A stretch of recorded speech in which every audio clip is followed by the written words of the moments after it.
Hello everyone and welcome back. Choosing the right graph database can make or break your project. Today we're comparing two popular options, Dgraph and Neo4j. Let's see which one fits your needs. Neo4j has been around since 2007, the old guard of graph databases.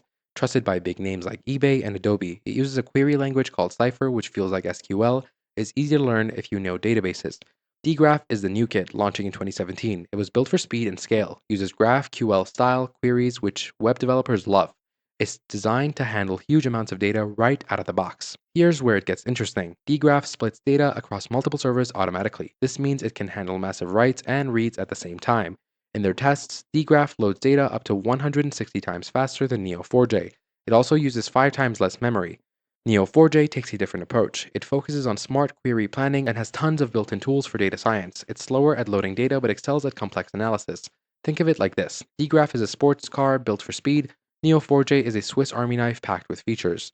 Dgraph was built to scale horizontally from day one, add more servers, get more power. Simple as that. Neo4j can scale too, but it requires more setup. You need to configure clusters manually, and it's powerful but takes more work. Dgraph offers a free tier and paid plan starting at $40 per month. Open source versions are available.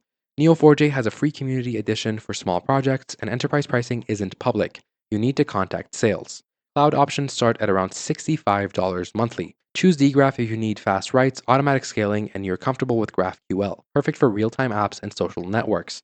Pick Neo4j if you need mature tools and rich analytics. It's great for recommendation engines and fraud detection.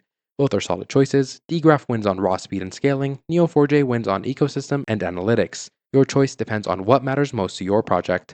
Thanks for watching, and I'll see you in the next video.